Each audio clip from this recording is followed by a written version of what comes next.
There she is.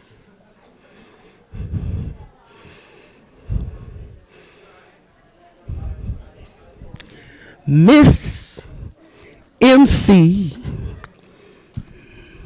We're going to go ahead and get started because we have a wonderful evening of awesome and amazing stories for everyone. My name is Sue Roseberry. I'm the executive director for the Midland Storytelling Festival, and I want to welcome everyone that is in the room and all of you that are in the virtual building to the 30th Annual Midland Storytelling Festival. Woo! We know we're live streaming this, and it's an awesome opportunity to share the best thing that goes on in America, and it happens right here in Midland, Texas. So we're glad for all of you that are watching from wherever you're watching, and we hope that you'll follow us on our social media and let us know where you're watching from. We want to welcome you to this particular 30th annual festival because we sure needed a break from crazy. Things have been bad for a little while, and stories bolster our confidence, make us feel better about the whole thing, connect us to one another, and give us hope. So we're excited about that on tonight.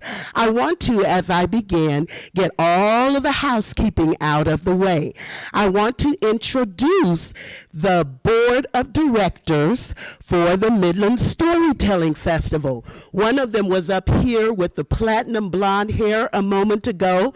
Now she's at the back of the room waving her bag of product and merchandise. Mary Lou Cassidy is our board president.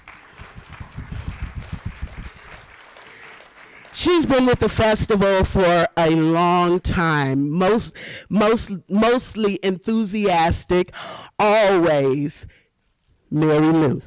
So we are glad that she is part of our board of directors, and the others are working. They're all around the room. We have them back there where they're purchasing product, but those board of directors work hard all year long preparing and making sure that we have the best festival ever. I also want to acknowledge our wonderful sponsors. On the back of your programs, you will see their names. FMH Foundation, the Permian Basin Area Foundation, Friends of Libraries and Literacy, West Texas National Bank. All of them have been amazing and have provided what we are able to enjoy free of charge, free of admission. So we want you to thank them whenever you get an opportunity, the Morrow Foundation, because they make this possible for us. And of course, our partnership with the City of Midland and Basin PBS helps out as well. We also have someone else that I want to be sure to acknowledge tonight, and that is our youth storytellers.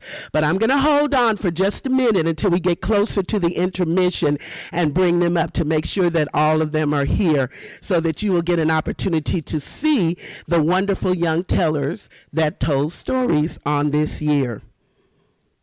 We have amazing tellers from all over the country come to Midland, and it has been happening for 30 years. That's pretty amazing. This lineup is unique because it's kind of like family, coming home and sharing stories that connect us and make us feel so good. The first teller that is going to be telling on tonight is from Charleston, West Virginia. Now, he's pretty proud of the fact that he's a big old liar.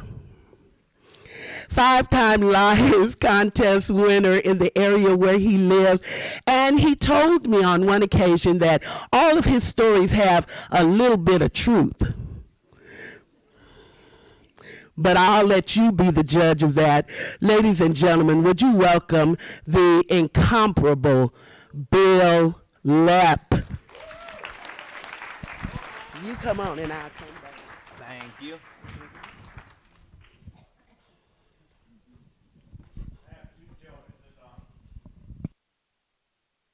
Hello?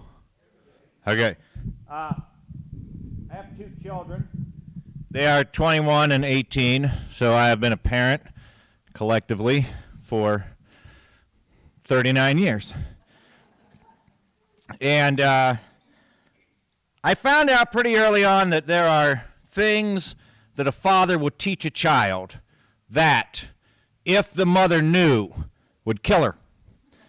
And I think I started learning this from a child's perspective when I was about 5 years old, because we had a dog named Deacon, and every night my dad would take Deacon for a walk, and when I was 5 years old, I was deemed old enough to go on that walk with Dad and Deacon, and right away, I started learning things I know my mother didn't want me to know, because Deacon would stop at every tree, fire hydrant, and lamppost along the way, sniff around the base of it, lift his leg, and do his thing.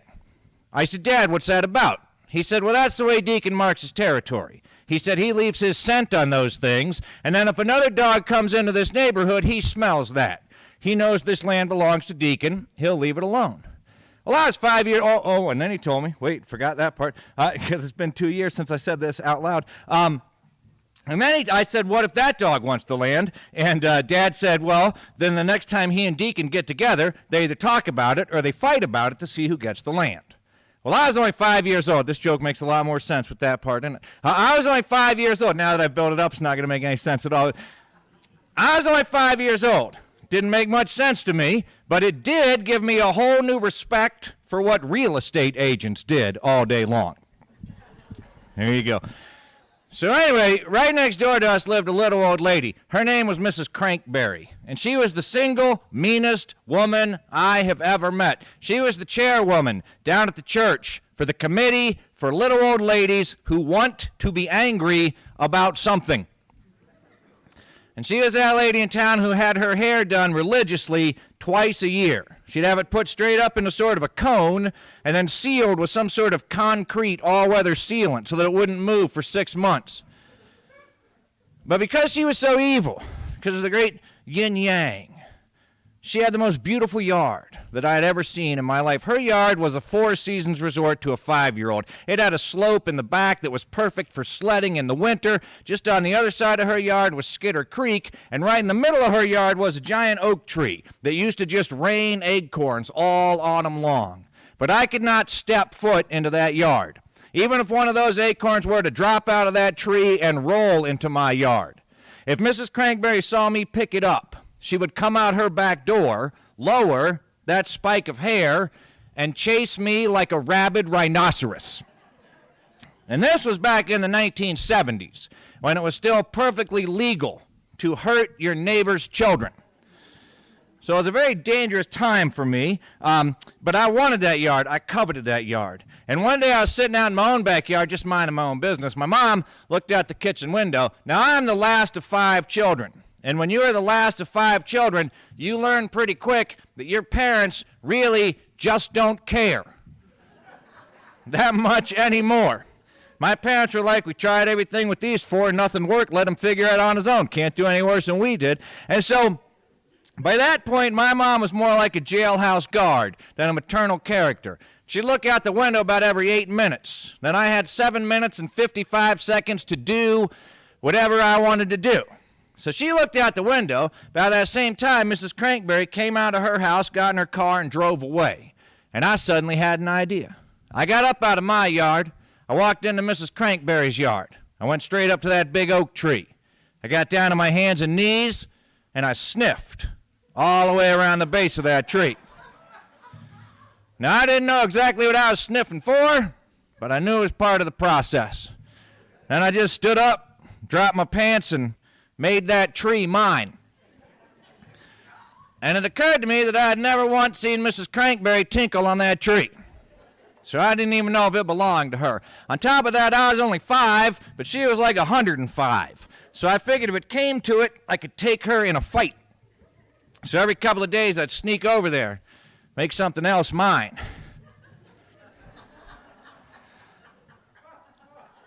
And then she died. I don't think it had anything to do with me going to the bathroom in her yard, but I can promise you that within 2 weeks of her death, everything 18 inches and below in that yard belonged to me. So you can see how it came as quite a surprise when I came home from the grocery store with my mother one day, and there was a moving van in front of that house. People moving stuff into that house, which I had rightfully claimed.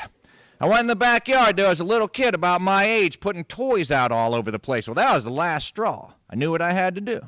I walked over into that yard in front of God and everybody. I went straight up to that big oak tree, dropped my pants, and started going. Well, that kid thought that was pretty funny. He walked over to that tree, dropped his pants, and he started going. Well, I knew what I had to do.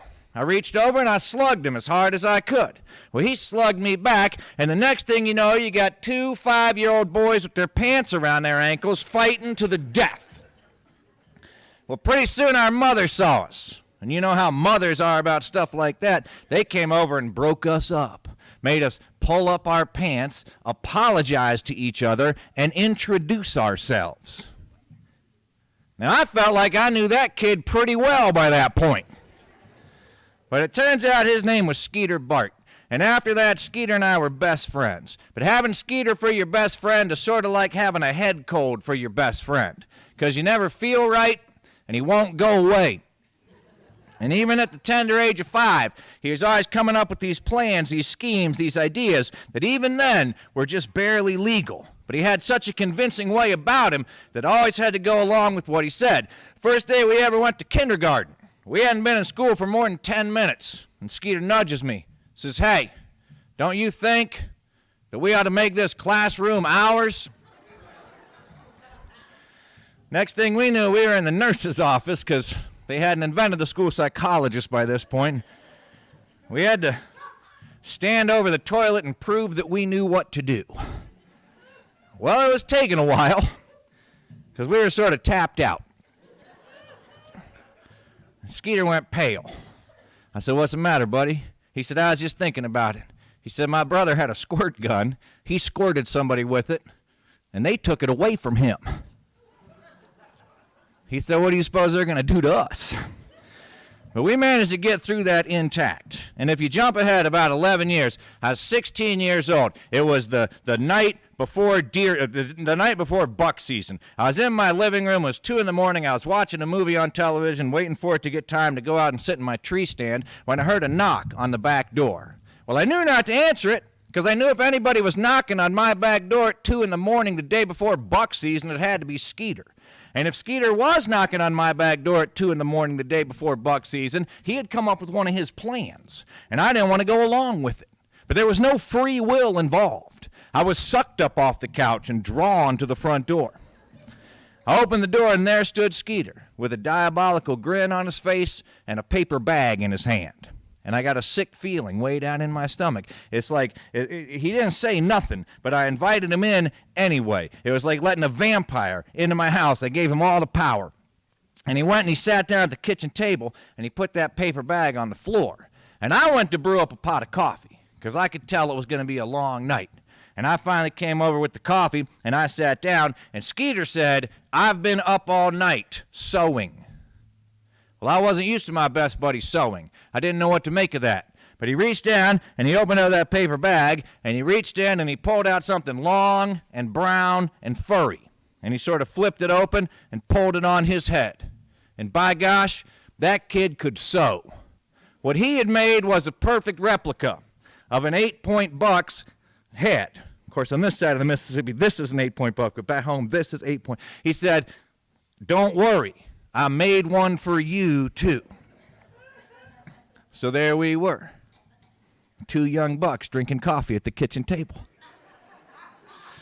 I know, it is a terrible joke, but if you'd have thought of it, you'd have put it in your story. But I knew that couldn't be the whole plan. And after a minute, Skeeter said, "That ain't the whole plan." He said, "I also took a mannequin. I dressed him in hunter's orange, and I tied him to the hood of my truck." He said, "What we are going to do," not do you want to. He said, "What we are going to do is drive around town like it's people season." And we got one. He said, "We'll drive it up to the checking station. We'll check our human. Everybody will think it's funny." Well, it was funny. But it's precisely the sort of funny that you don't want your dad to find out that it was you who did it. So we decided to go hide out. We had about 6 hours to kill before dawn, so we went up the old service road at the state park. We were sitting up there in Skeeter's truck. Skeeter had just got his truck brand new that summer, only had about 80,000 miles on the odometer when he bought it. But the odometer was in the glove box. It was mechanically disassociated from every other part of the vehicle. First time I ever went to roll down the passenger side window, I took about a quarter turn on the crank, and the window just went thunk, and we never saw it again. Which was fine in the summer because the truck didn't have air conditioning. But that night it was about 20 degrees outside. The wind was blowing right in that open window. There was frost building up on both sides of the windshield. We didn't have enough money to buy enough gasoline to run the engine to run the heater for 6 hours. I don't know if I've made this clear, but Skeeter and I were pretty dumb. So we weren't dressed properly. I was freezing to death. Finally, I reached in that bag, pulled out one of those masks, and put it on. Well, it was warm and cozy inside that mask. Skeeter reached in that bag, pulled out his mask, and he put his on. Pretty soon, we fell asleep. Well, when I fell asleep, my head fell right out that open window. And you know how sometimes when you're sleeping, somebody will be doing something around you, and your subconscious will pick up on it and be like, get up, do something.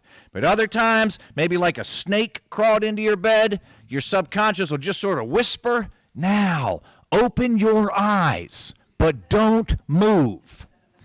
So that's what I did. I opened my eyes. And sure enough, about 30 yards down the road, there were two bright lights about that far apart, about that high off the ground. The sun, it hadn't risen yet, but it had turned the sky gray, and I could barely make out the silhouette of a large American sedan. And as the sun came up over the mountaintop, two sunbeams came down the mountain, up that dirt road, over the back of that car, and across the top of that car. And one of those sunbeams went through a blue light, and one of those sunbeams went through a red light. Door of that car opened up, and Sheriff Hasbro started to get out. Now, Sheriff Hasbro was a big man. He was about 6'8", 6'9", weighed about 480 pounds. But it wasn't all muscle. So it took him a long time to get out of a Ford Tempo. Our county didn't really have a budget. And as he was making his way out of that car, I was poking Skeeter, trying to wake him up. And pretty soon, Sheriff Hasbro was creeping down the road. He had that big flashlight on his shoulder. He was coming in slow. Y'all know that saying, discretion is the better part of valor? Well, Sheriff Hasbro was real into that better part of valor. But I don't want to call the man a coward, because after all, you don't want to just run up on a pickup truck with a guy tied to the hood and two deer sitting in the cab. And I was laying there thinking the smartest thing to do is to do nothing. But the smartest thing hasn't always been my strong suit. And if you were ever a teenager in a small town, and I'm guessing some of you were, you know that the police don't always have enough to do. So they come looking for you to see what you're doing. And Skeeter and I were conscientious young men, so we endeavored to participate in activities which allowed local law enforcement to practice the skills that they had learned at the academy. And I thought, how many times in your life do you have the opportunity to scare the pants off the duly elected officials of your county?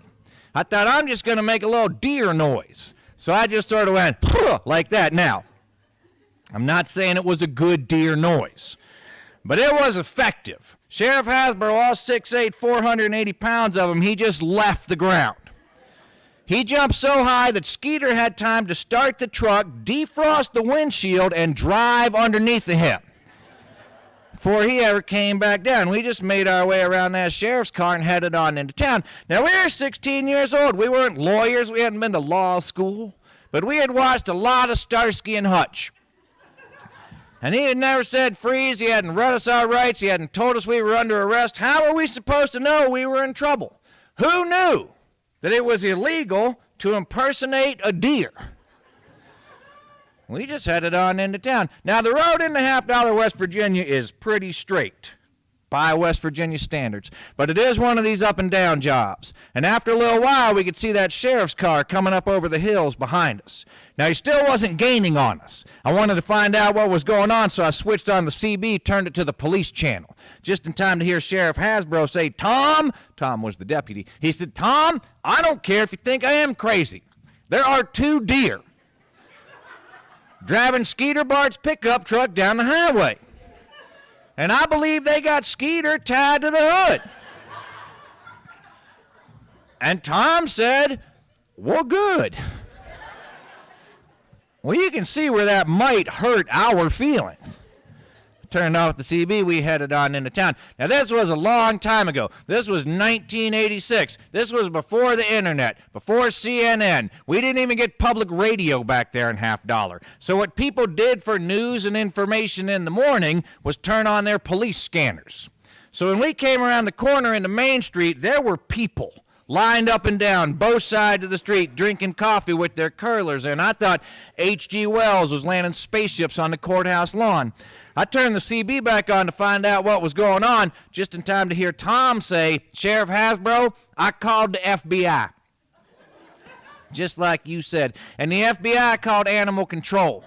And Animal Control said you should consider them 2 deer armed and dangerous. They said you're allowed to use lethal force if necessary. Well, that was a little bit more than we had bargained for. So Skeeter just sort of pulled to the side of the road, and Sheriff Hasbro pulled in behind us, and after a minute he got out of his car and came over, made us take off our masks, and then he yelled at us for a good long time. Gave us each a ticket for the crime of mayhem, dressed as an 8-point buck.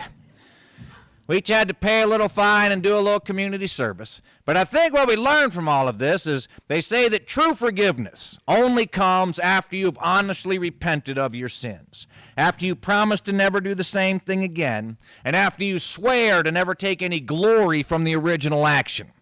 So I think I can safely say, with that in mind, that Skeeter and I will never be forgiven for what we did that day. Thank you very much.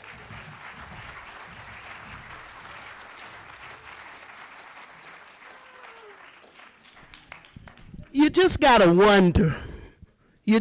wonder what goes on in that dome. Thank you, Bill, for thrilling us with those stories. We want you to know that the whole weekend is being live streamed or on our YouTube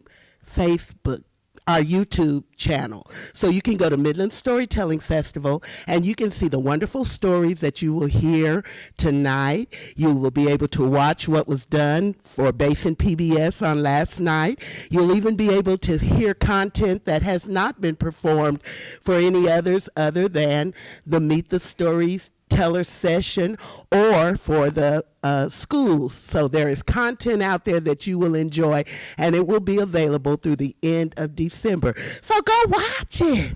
Watch it a lot of times and hike those numbers up for our social media. Our next teller has been coming to Midland for a lot of years. I can't remember how many exactly she said on last evening, but Midland has loved and embraced this little lady, this little darling from Waco, Texas. She has gotten herself all the way to Jonesboro, Tennessee, and they like to think that she belongs to them, but we know she belongs to us. Welcome home, Barbara Mcbride Smith.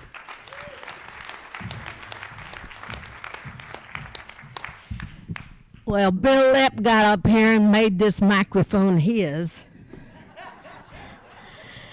And now I'm going to have to try to make it mine. I don't think I can. My pants are too tight.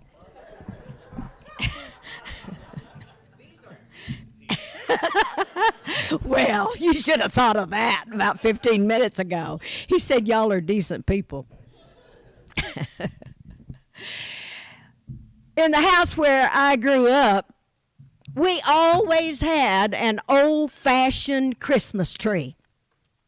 That's what my mama called it, old-fashioned. Like that was supposed to be a good thing.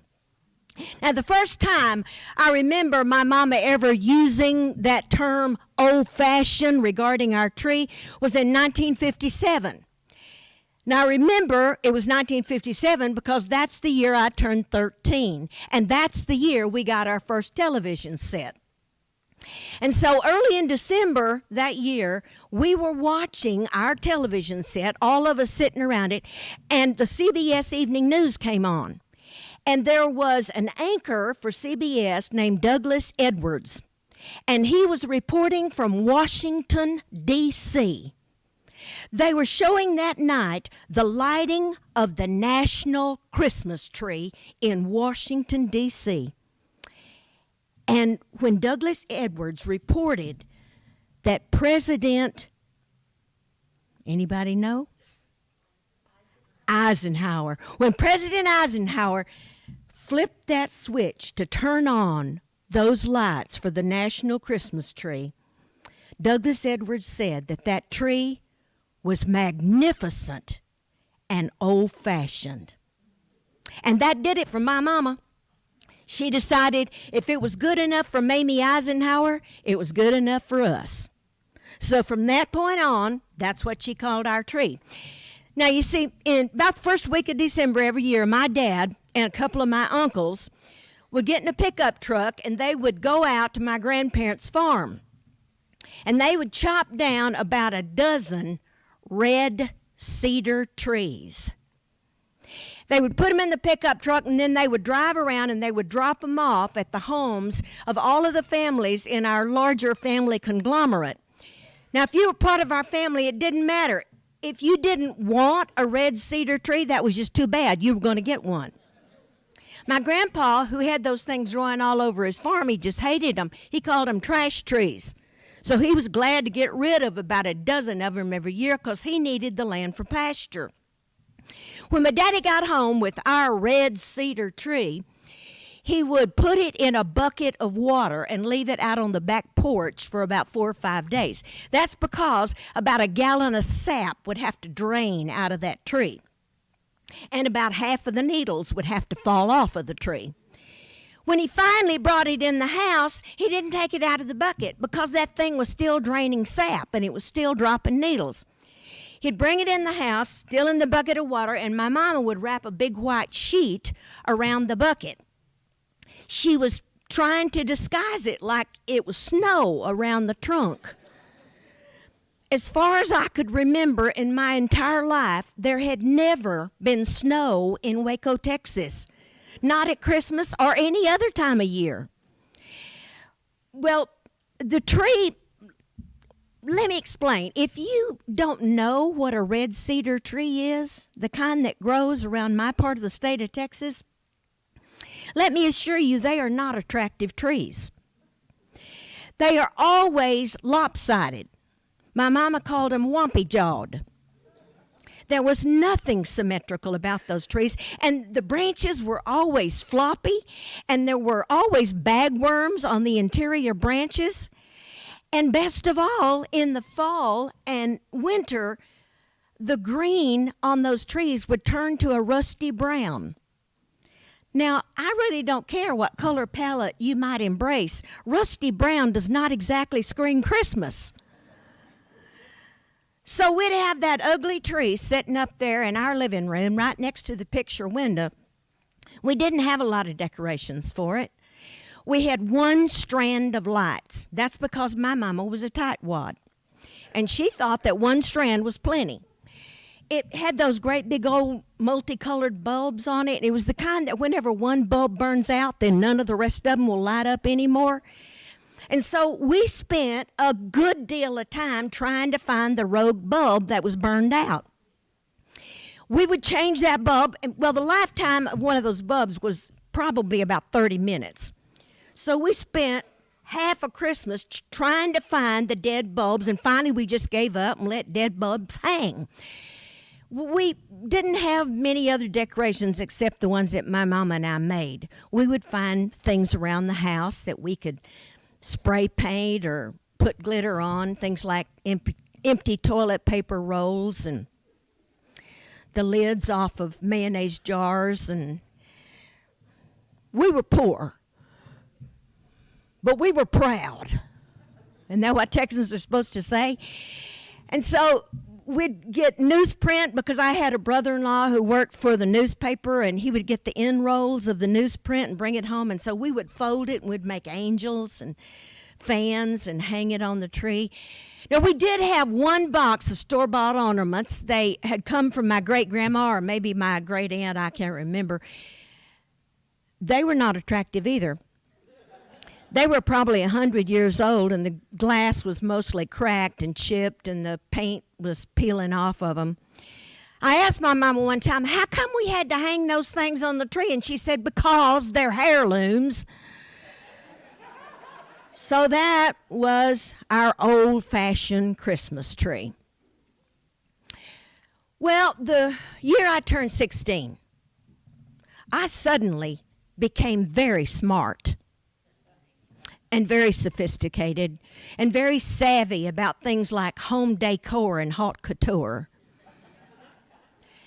And so, about Thanksgiving that year, I said to my mama, I know that you think that our Christmas tree is old-fashioned, but the truth is, it fits squarely into a category called tacky. I watched as my mama's head slowly exploded. And then she invited me to go spend a couple of hours out on the back porch by myself while I adjusted my attitude. Yeah, I was 16.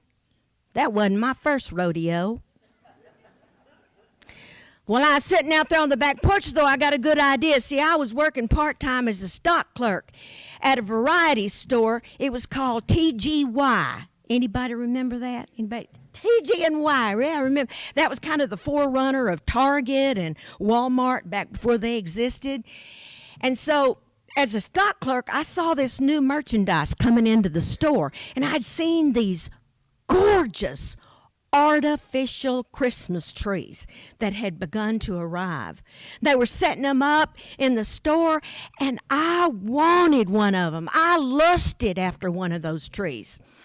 And so I told my mama that I would be willing to work some extra hours on the weekends at TGY, and if she would let me, I would buy one of those trees to put up in our living room. And so she agreed. Well, I worked those extra hours, and a couple of weeks before Christmas, I came home with that brand new artificial tree. I opened up the box.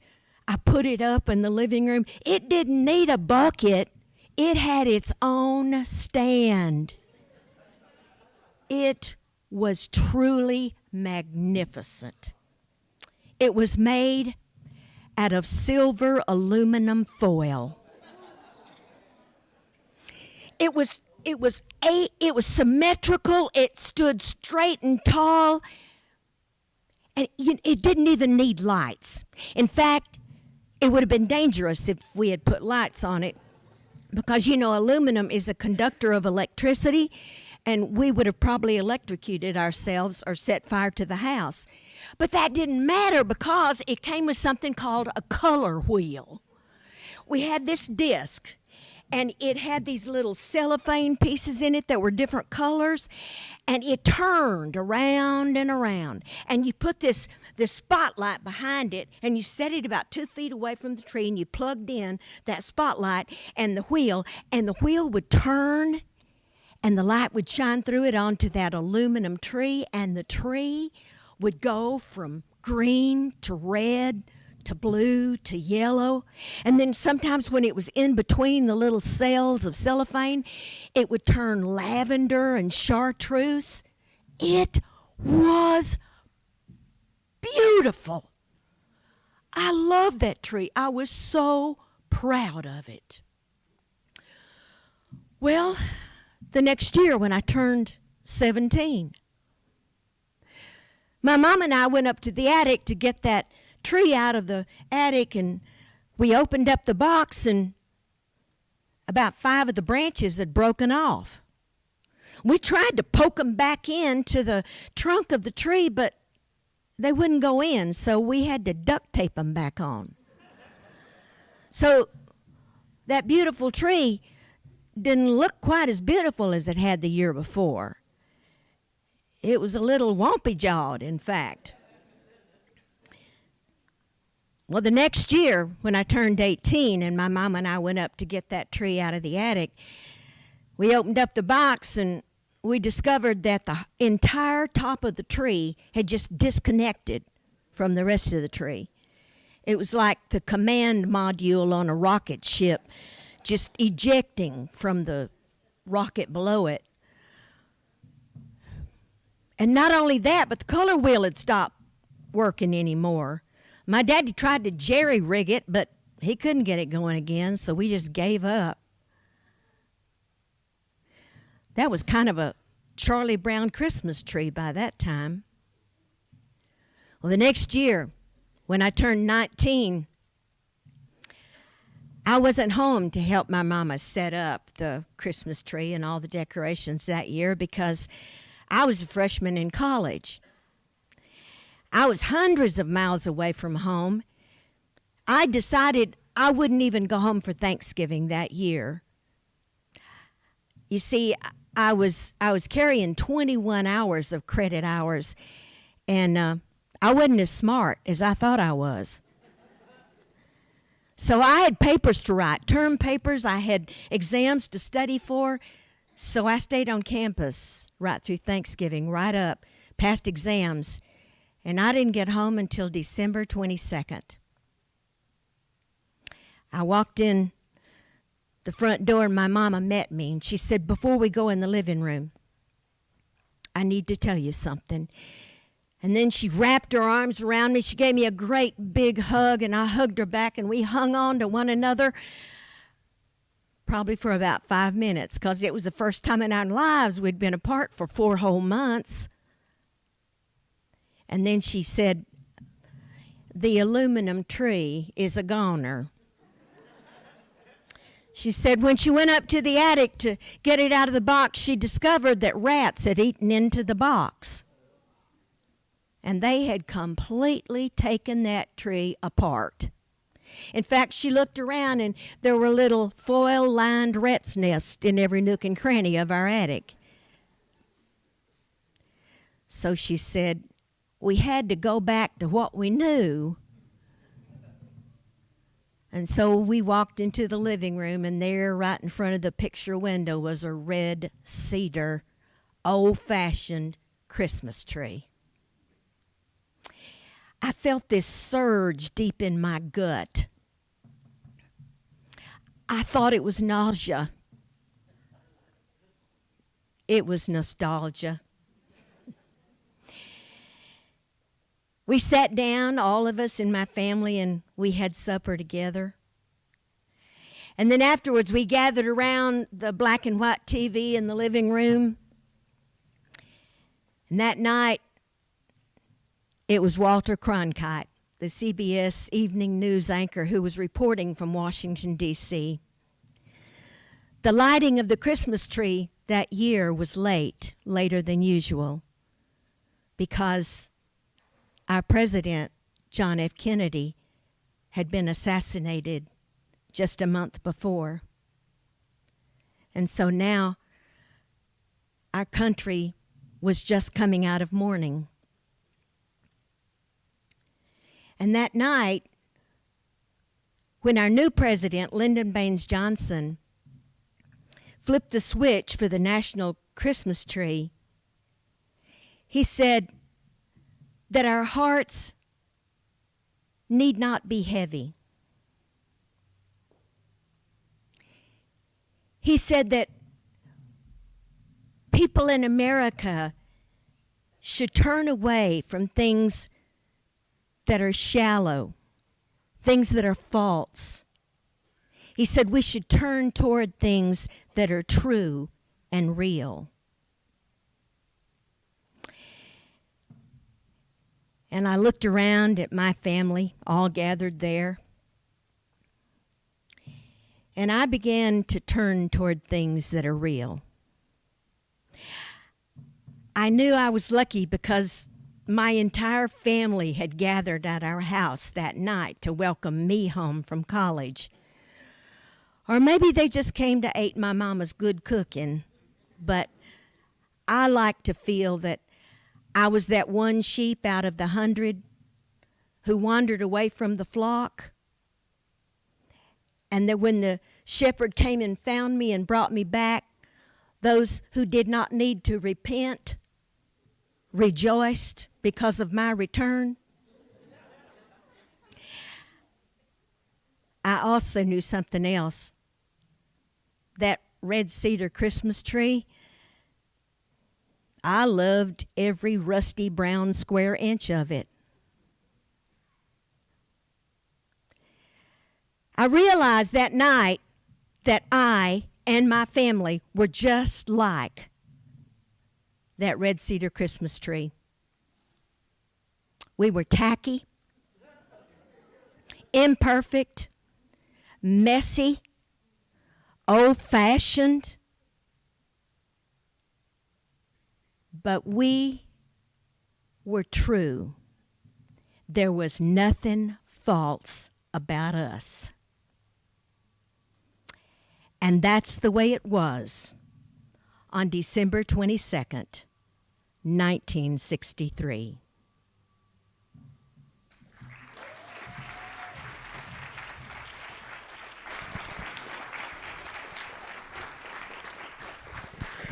Did that story take you back? How many of you all will admit you had one of those trees? We did, and my mom used to put little red birds on ours. It's wonderful to have you here for stories. We want you to think about your own stories. We want you to know that the Midland Storytelling Festival offers legacy storytelling workshops. We do youth storytelling workshops, and it's all about giving you an opportunity to learn how to communicate and build bridges between us. So check us out on our website at midlandstorytellingfestival.org and follow us on Facebook and YouTube so you can keep up with all the wonderful things that we have going on. Our next teller, I remember the very first time I ever heard her tell, and she was standing there looking so regal, and then she started into a rhythmic pattern, and she said, and the man pulled on the yam, and somebody else pulled on the yam, and somebody else pulled on the yam, and by the time she got there, I said, yeah, pull it, yeah, I was all in it. She was so amazing. And she has been amazing every single year, every single time. From Lansdowne, Pennsylvania, put your hands together and welcome Charlotte Blake Austin. Oh, yeah. There once lived in a very peaceful part of the woods a great, big, fat raccoon. Now, raccoon always looked for and always managed to find the easiest way to get something without having to work too hard. In most instances, he found a way that he didn't have to work at all. So he hadn't done a lick of work, was just lying out there in the sun, had one of his oldest child fanning the flies off of his face as he slept, but his stomach had just given him a wake-up call. And whenever he got that call, he answered. Now, his stomach was calling for what he loved best, and he loved nothing better than snacking on fat, juicy frogs. Green, bumpy, bug-eyed, fat, croaking, juicy frogs. He took them in all shapes and sizes. Now, there were plenty of other things in those woods that raccoon could eat, but there was nothing easier than catching frogs. He would just go down by the pond and just sit there by the edge of the pond, by the waterside, and just look out over the water, and after a while, after a moment or so, up would pop little beady eyes and little lumpy head, little bumpy backs, and that raccoon would inch closer to the water's edge and reach out and just snatch up as many as he wanted, eat what he wanted, take some home to his wife and kids, of course. But lately, there was something going on down at that pond, because after a whole day's worth of sitting, there wasn't a frog to be seen. So he was feeling a little hungry and kind of anxious as he lumbered through the woods towards that pond. Now, the pond was full of frogs, and sure enough, there they were out there in the sunshine, simmering water, hopping and jumping and croaking and, bullfrogging. Now, they had a meeting just a couple of days ago down below. They were tired of that greedy frog-snatching raccoon coming and snatching up their relatives and friends, and they planned on putting a stop to it. So they decided that anytime they saw him coming near their pond, they were going to now stay below the surface of the water, and he could starve to death for all they cared. So Big Blue Frog was sitting out there. There was a few of them sitting out there looking to see if he was coming. They were looking from one to the other going, "Is he coming? Keep it looking." All the little frogs would say that too. "Is he coming? Keep it looking."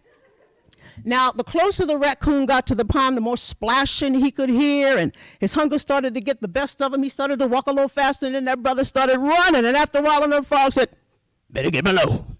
All the little frogs said that too, "Better get below." And just as the raccoon reached that pond, bam, down they all went. Now, the raccoon had reached that pond faster than he had ever reached it before. So for a moment, all he could hear was the sound of his own heart breathing.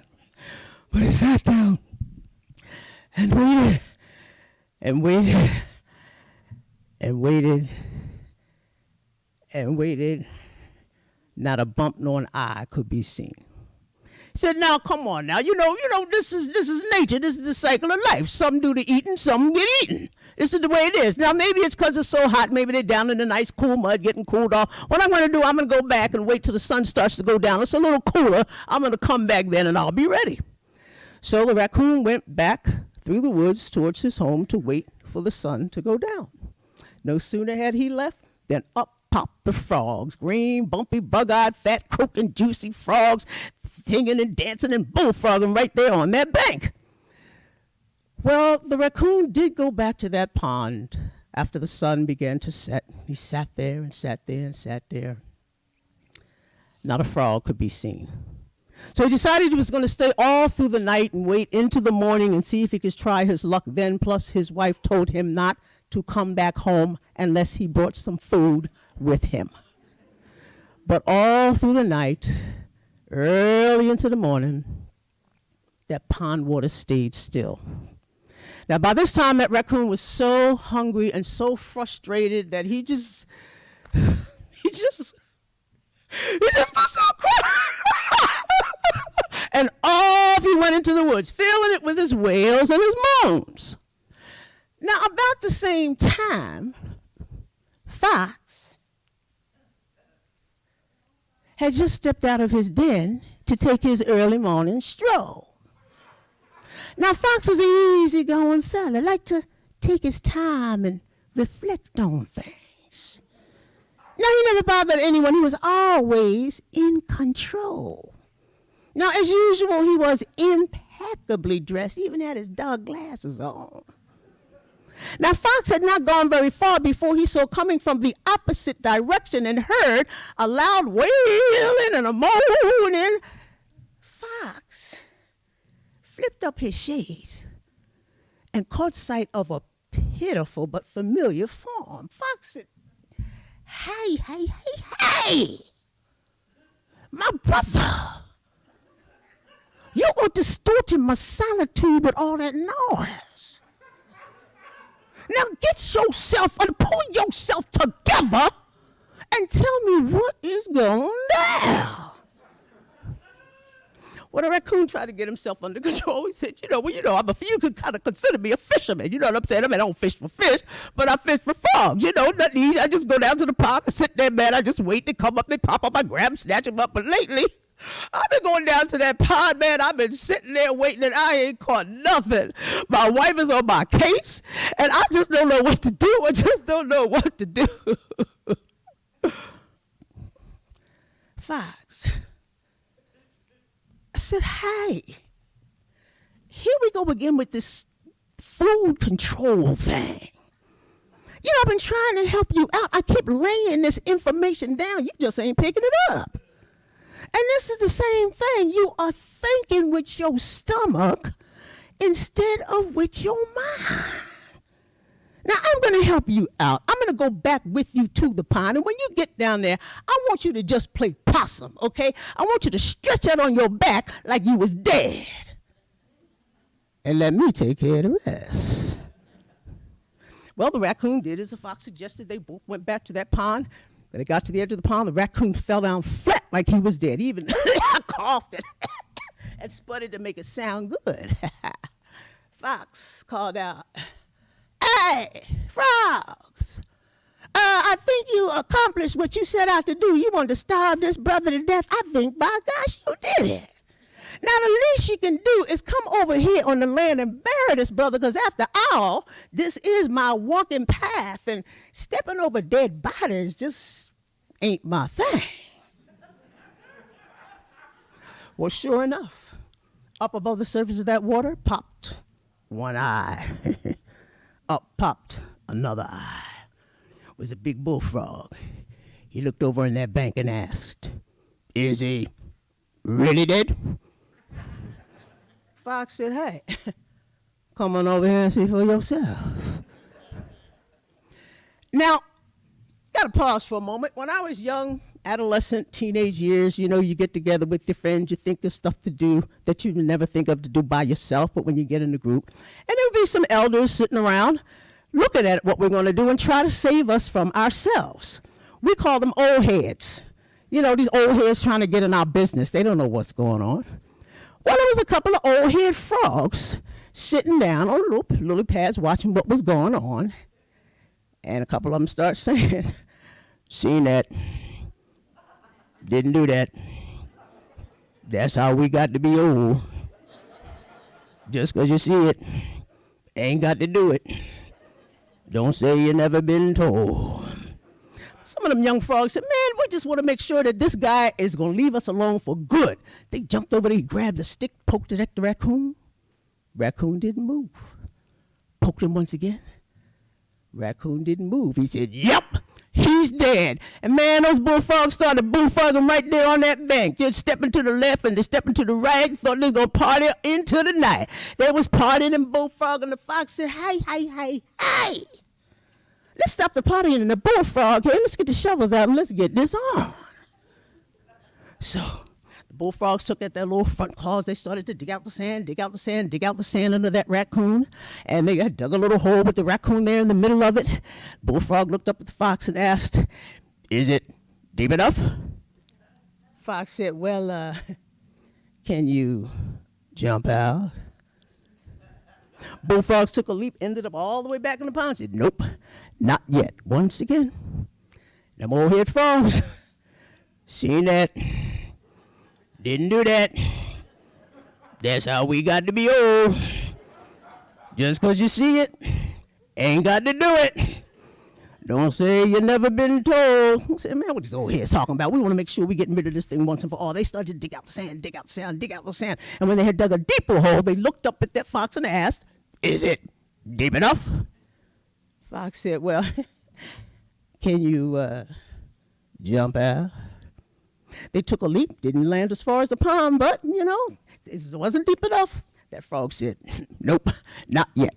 Started to dig out the sand, and when they had dug a deep hole with that raccoon in the middle of it, he looked up and asked, "Is it deep enough?" Fox said, "Well, can you jump out?"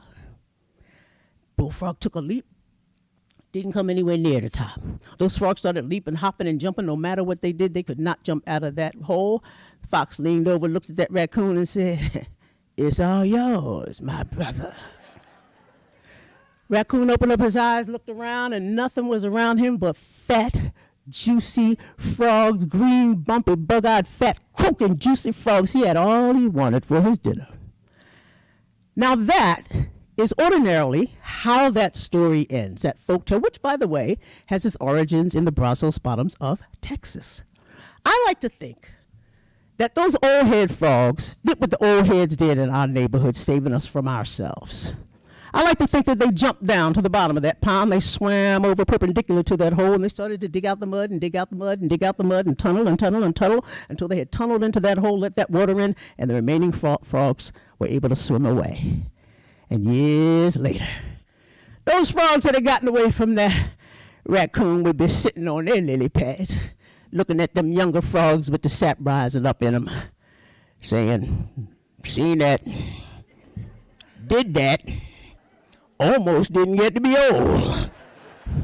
Just 'cause you see it, ain't got to do it. Don't say you never been told.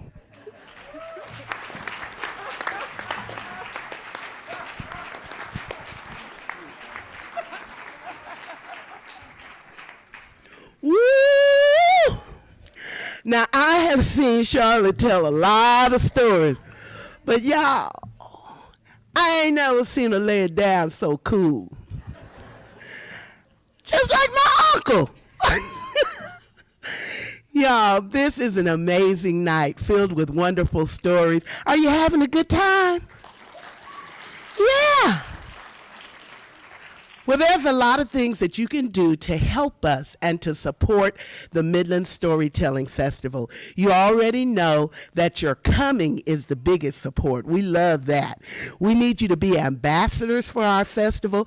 Tell everybody you know. Start talking it up, chatting it up everywhere you go. If you'd like to volunteer and be a part of what we're doing, then just let us know. We'll find a way for you to get involved with some of the things that we're doing.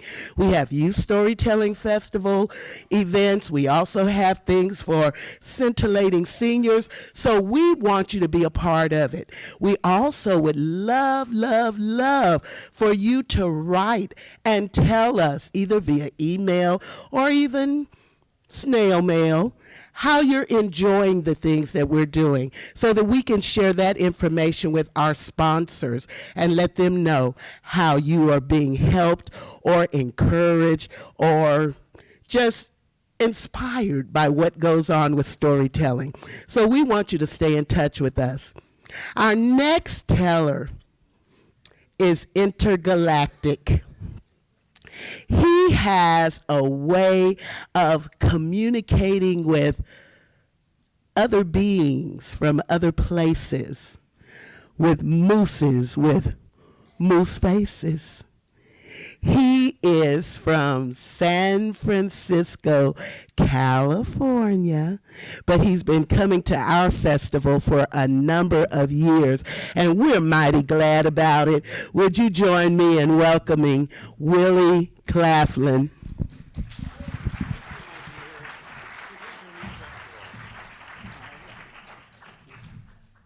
Thank you, Sue. Well, I was going to do a story about goats. And I wasn't going to use the moose here. Are we on? And I told Sue, my fairy godmother, I said, I think I'm not going to use the moose tonight. And she looked stricken. She looked absolutely stricken. And I thought, well, I can't do that. She waited 2 years to see the moose. I can't not do the moose. So I'm not going to tell you about the goat. I am going to have the moose tell you some things, though. If you haven't met Maynard Moose before, I got Maynard about 45 years ago, almost 50 years ago now, to tell stories to my little boy. My little boy is now 55. And someone in the back has their hand up to their ears. Is it, you can't hear me back there? Yeah, I had a hard time hearing earlier, too. Can you boost the sound? Yeah. Thanks for letting me know. Is it getting better? All the way back. Can you hear now? All the way back. Can you hear me now? No. Barely.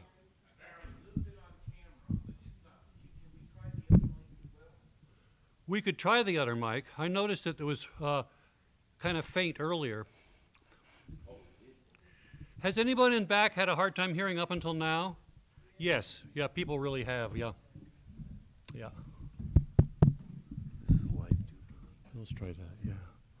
Thanks. We'll swap them out. You want to take that one? Can you take that one? Yeah, let's see. Let's talk about that one. All right.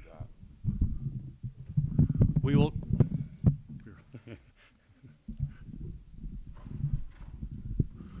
We will try talking into this. No difference, though, right? No?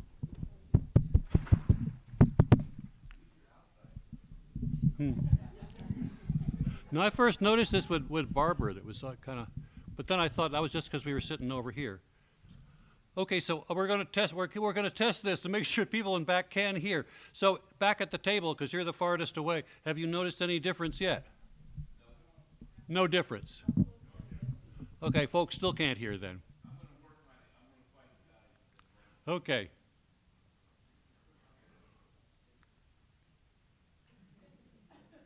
How's that?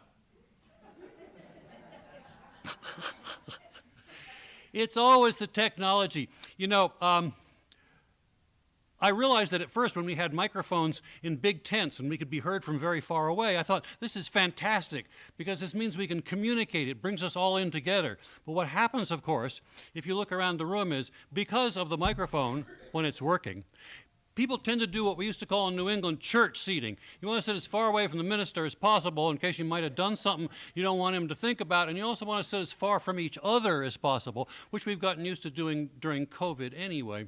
But if there were no microphones, you'd all be down in the first 4 rows, and nobody would have any trouble hearing, and we'd all be like a little village, like a community.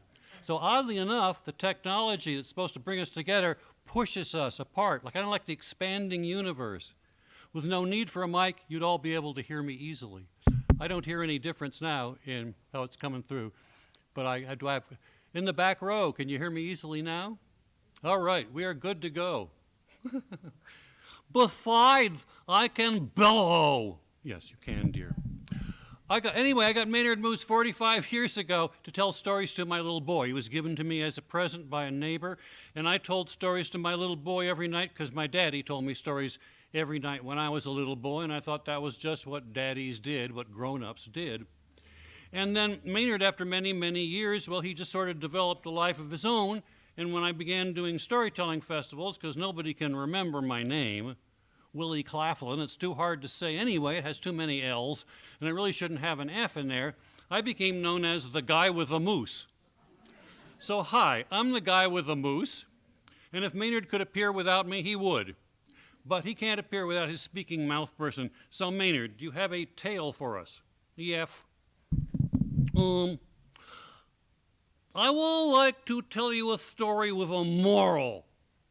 That is why we tell you stories, for morals, to rearrange your behaviors.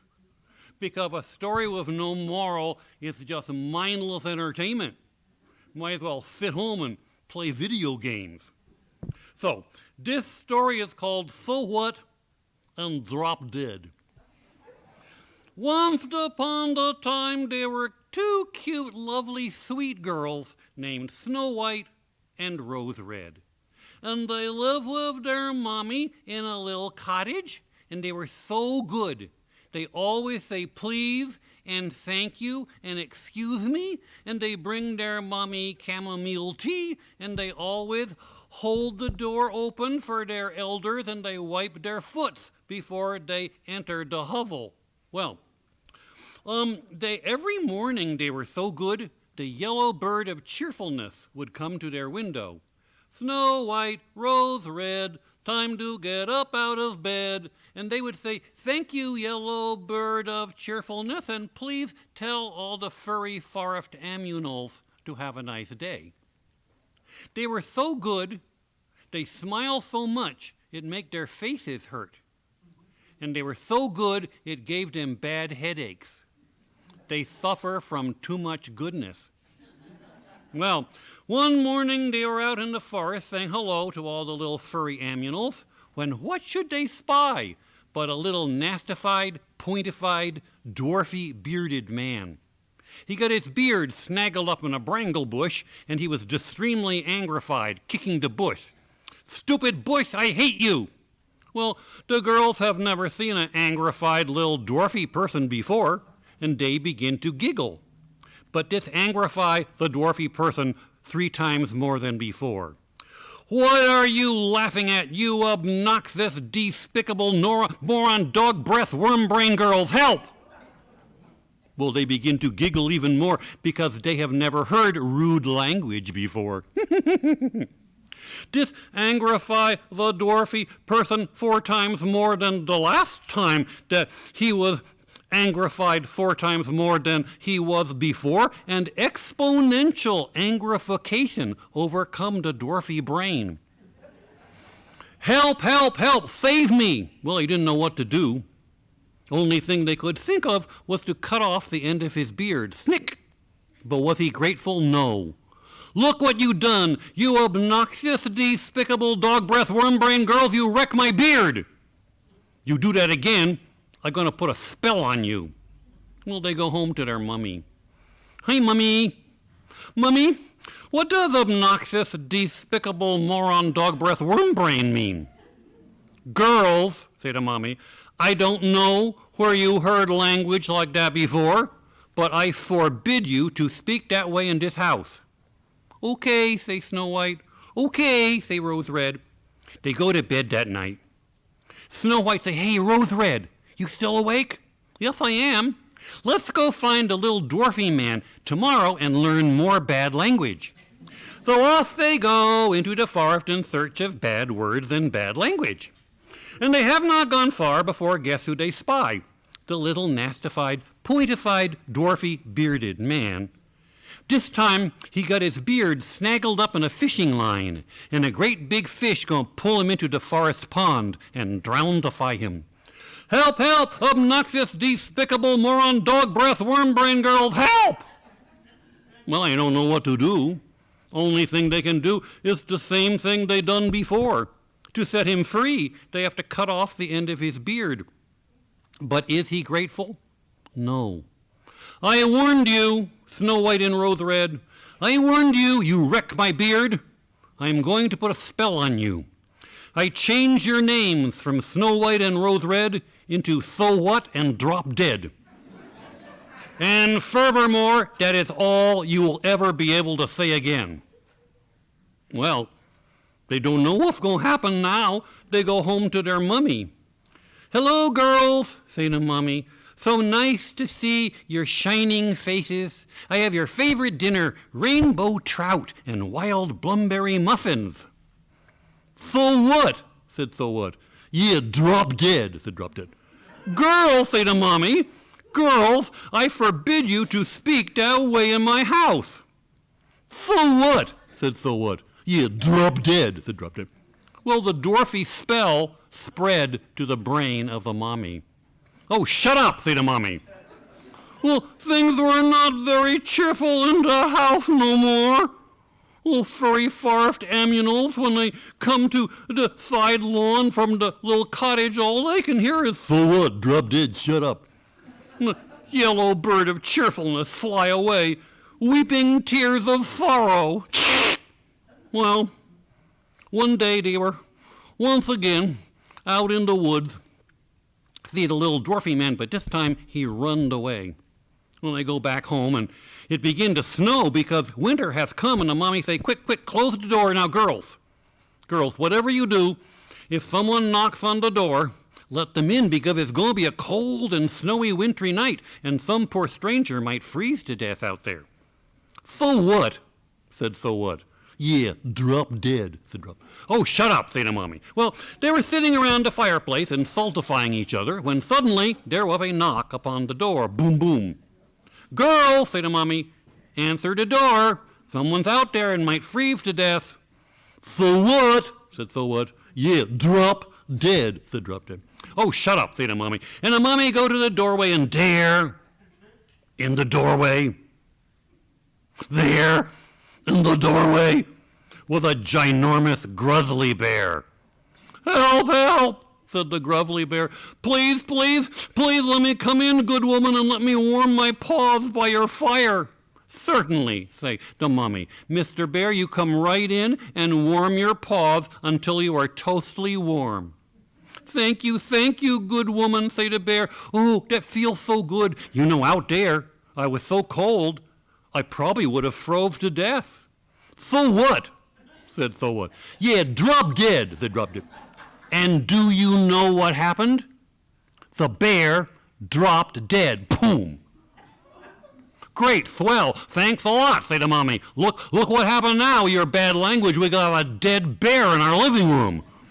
Well, no sooner did the bear drop dead than poof, he disappeared. and there is a kingly king with a crown.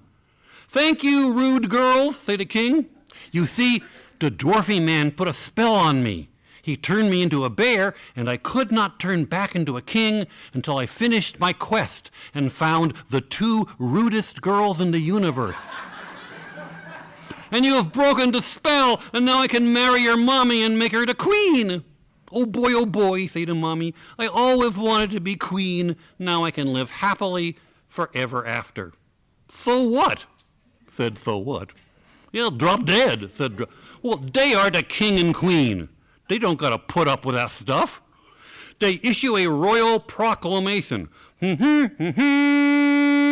No more saying so what and drop dead within the confines of the royal realm, or various harsh and unusual, unspeakable punishments shall follow to wit.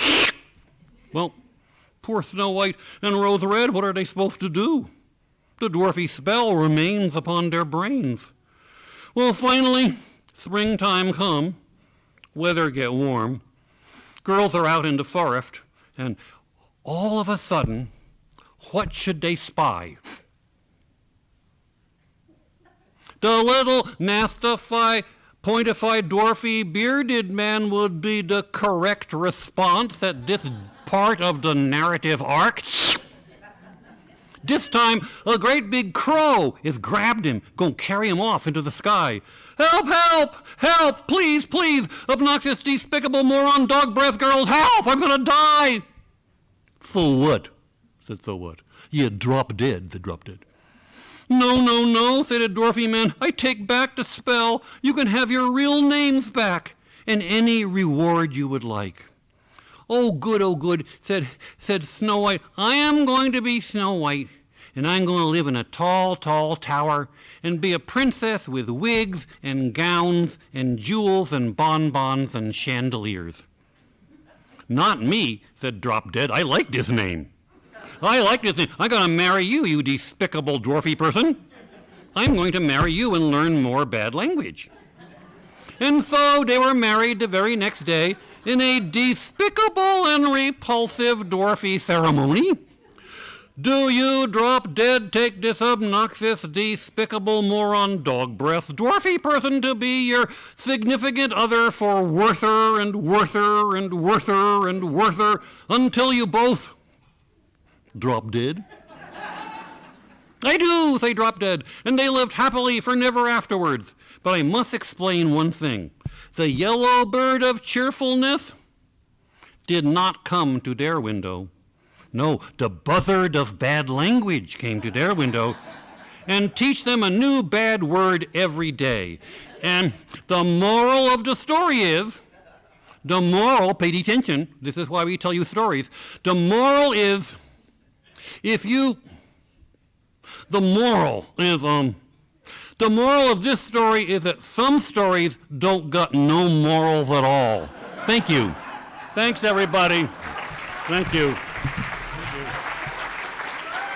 Thanks.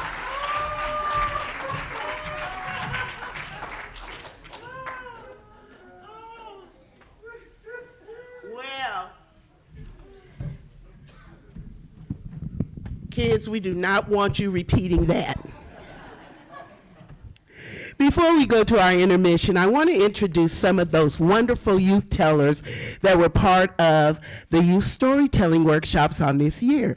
So if you're in the audience and you were part of the workshops, come on up. We want you to come on up here so the people can see you. Come on. Come on around. Woo, woo, woo, woo, woo, woo, woo, woo. Woo, woo, woo, woo, woo. Now stretch out across that way. Yes. And I want you to see these wonderful tellers. I'm going to call their names so that you will know who they are. And then I want you to pay attention because they're going to be stars, every single one of them. Hannah Langto, Elijah White. We have, let me see. Oh, that's, wait a minute, I'm trying to remember the name without the big name tag on. Okay, wait a minute, wait.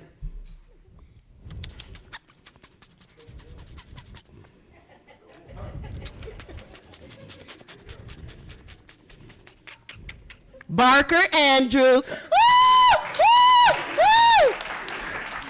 Okay, and then there's a Logan because they all look alike. Sawyer, Finley Logan, Huxley Logan, Aaron White, and McKinley Evans. Woo! This is just 8 of them. We had 30 young people to participate in the program this year.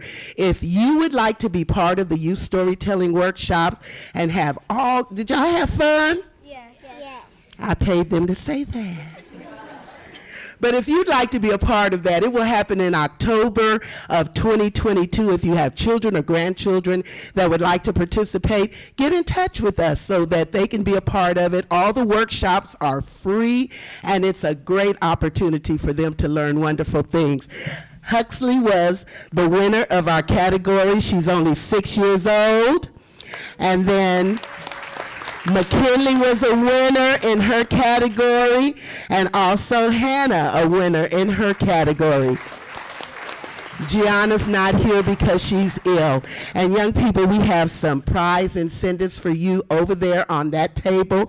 So during the intermission, we want you to find your name and get your stuff and be able to take it home with you. And we want you to go back and shop. Get your stuff. We don't want these tellers to have to take anything back with them. We want you to get it and enjoy it. And you don't have to wait and have it mailed to you. You can have it tonight and be ready for, for the holidays and all that. The necessary rooms out the door and to the left. And you'll know it's time to come back from the intermission when you hear singing. So go.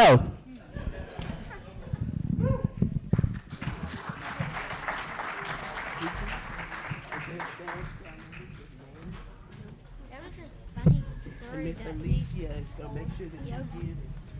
With the moose. Hey.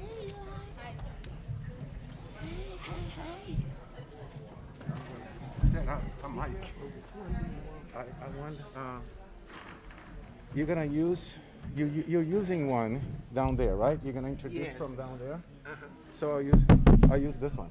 Okay. As Okay. long as it works for you, whichever one you want. Okay, so I will leave this here Okay. because since you're introducing from over there, then I don't even have to move forward to pick it up. It'll Okay. stay here. Okay. Who is? Do you need to leave it on? It's best if I don't have to fidget with it, yeah. 1, 2, 3.